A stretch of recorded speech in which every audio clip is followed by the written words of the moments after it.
This is Steve Weber with AdSenseConnection.com, and I'm going to talk with you a little bit about your AdSense account. And I'm logged into a empty AdSense account to give you a demonstration of some of the features and some of the options within your account. In the AdSense setup, the Get Ads option is where you select and set up your ads that you get the code for, which you paste on your website. And I won't go into great detail here, but when you click on AdSense for content, if you are going to put text links on your website, Google Ads text links, be sure and select text ads only. Don't select text ads and image ads, and that's the default setting. Be sure and change that to text ads only. And by the way, I found, and many other AdSense advertisers will tell you too, that text ads usually produce better than image ads, but of course you need to test that. But don't leave the choice up to Google. You select either text ads or image ads in that case. Now in the Manage Ads tab of your AdSense setup, the Manage Ads tab gives you the ability to modify and adjust your existing AdSense ads that you have set up, your ad units and your link units that you have set up. In the Color Palettes tab of your AdSense account, you can select different color schemes for, say, different sites. You may have various sites and they each have a different color scheme.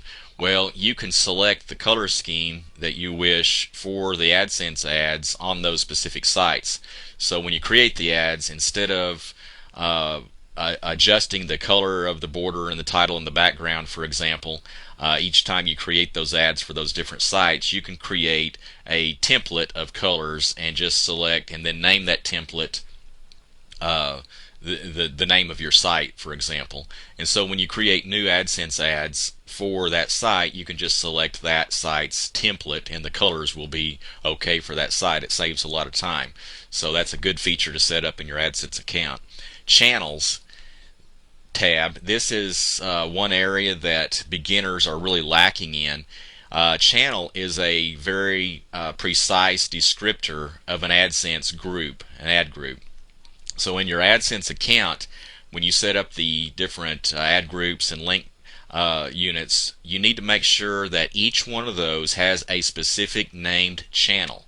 So that, and the reason for that is that when you start getting traffic to your pages and start getting clicks showing up in your AdSense account, you'll be able to see exactly where that money is coming from and where the clicks are coming from.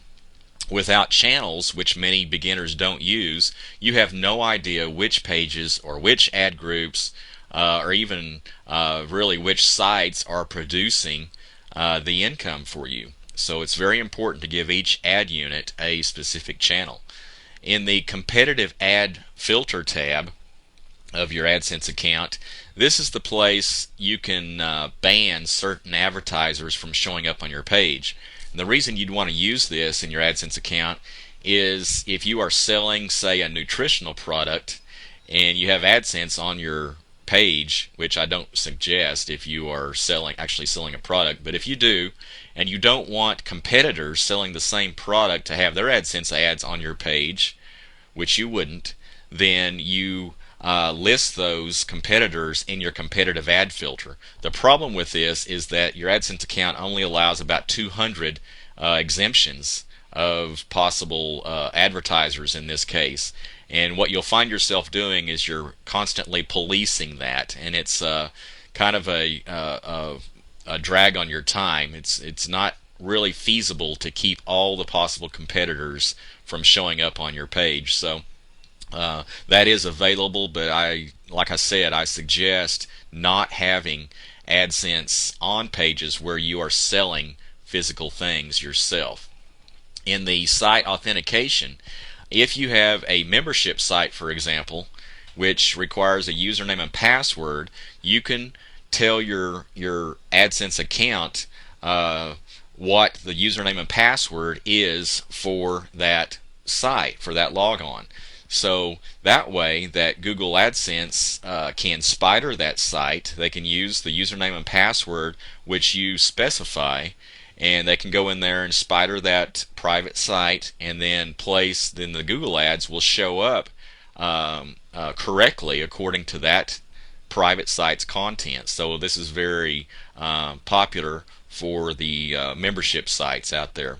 Allowed sites, you should always set this up. No matter how many sites that you have, you can use your one Google AdSense account for all of those sites. What you need to do is come into the Allowed Sites tab and specify in your AdSense account which sites you want to get credit for in your AdSense account.